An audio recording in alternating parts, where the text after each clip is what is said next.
Hi, this is Tokay Diz. Today I'm going to take you on a tour of Tomorrowland through a 1958 Disneyland map. The early Tomorrowland was supposed to represent the world 30 years into the future to the year 1986. Walt Disney's Imagineers always had a problem because the future always quickly became today. So Tomorrowland was the land that changed the most throughout the years. And most of the early attractions are little known and little remembered. So strap on your jetpack and let's explore the futuristic world of 1986. At the entrance of Tomorrowland, there was the Avenue of Flags, which displayed flags from 48 states of the United States. Alaska and Hawaii became states in 1959. Beyond the flags was the world clock, a futuristic chronometer which told you the exact minute and hour anywhere in the world. Find a location on the map and the numerical hour would display above it, and the ball on the side would display the minutes. As you enter Tomorrowland, on the right was the Monsanto Hall of Chemistry, which explained the benefits of chemicals in everyday life. There was a display of large tubes of 8 basic materials from which countless chemicals could be made. The Kaiser Aluminum Hall of Fame showcased aluminum products and featured a 40-foot telescope, a time sphere that projected images of aluminum-clad knights, firemen, and spacemen, and a giant aluminum star. The 20,000 Leagues Under the Sea exhibit displayed the actual sets from the 1954 movie, along with a giant squid and a model of the Nautilus submarine. The American Dairy Milk Bar was a small quick-service bar that served glasses of milk and had an exhibit that showed flying milkmen and the latest milking technology. The Crane Bathroom of Tomorrow was an exhibit that displayed state-of-the-art bathroom fixtures and technology. Adventures in Science was a future development that was never built, but combined several different concepts: time travel to the age of the dinosaurs, space travel, and Microworld, which evolved into Adventure Through Inner Space, which opened in 1967.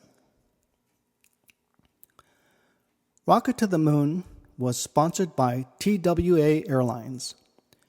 You would sit in one of 2 dome-shaped cabins with tiered seating. The cabin had a screen on the ceiling which showed where you are going, and a screen on the floor which showed where you came from.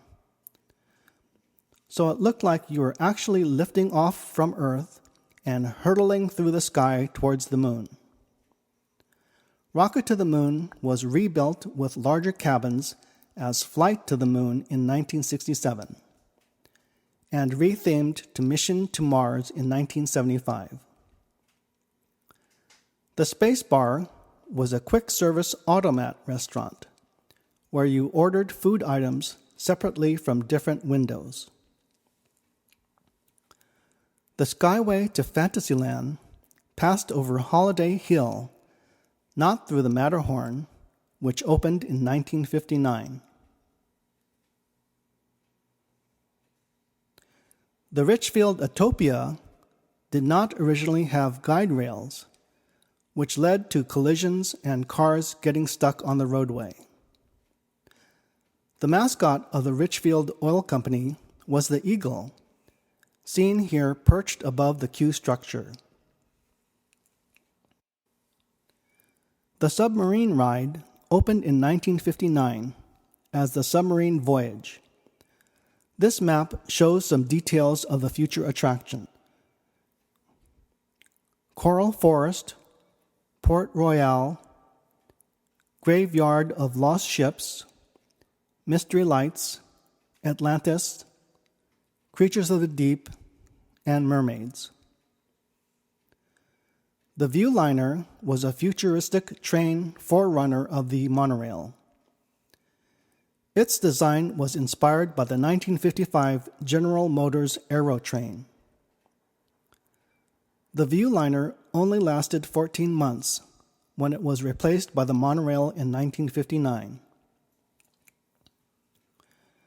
The Astro Jets were the first version of a rocket-themed spinner ride.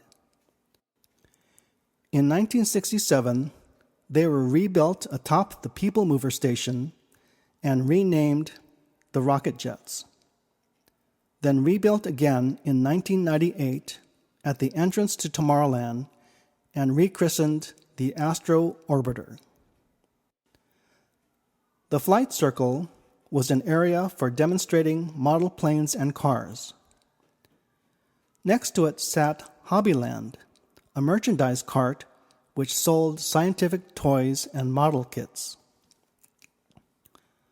The Yacht Bar was a fast food restaurant that served hamburgers, hot dogs, sandwiches, and French fries. It was named the Yacht Bar because it was next to the Tomorrowland Lagoon, which is now the Submarine Lagoon. It was later replaced by the Tomorrowland Terrace, which is now the Galactic Grill. The National LED Color Gallery explained the science of color. The National LED Company later became Dutch Boy Paints. Richfield, The World Beneath Us featured a film and dioramas about the Earth, its geology, dinosaurs, and the creation of fossil fuels. Richfield also sponsored the Utopia. The company is now known as Arco. The Art Corner was a Paris-themed store that sold art supplies, how to draw Disney character guides, and actual animation cells from movies like Sleeping Beauty. Satellite View of America simulated a viewing platform in space overlooking the Earth. The viewers were actually looking at a wall-size cyclorama painting. The attraction originally opened in 1955 as Space Station X-1, but was revised after the United States successfully put a satellite in orbit. Circarama was a 360-degree movie shot through 11 cameras mounted in a circle atop a car and projected in a circular room. The first show shot with this technique was called Tour of the West, which was later replaced by America the Beautiful. The House of the Future opened in 1957 and was sponsored by Monsanto and showcased the use of plastics in home building. So that's our tour of the 1958 Tomorrowland. Please like, share, comment, and subscribe if you like my videos. Next time, we will take a Grand Circle tour with the Disneyland Railroad. See you real soon.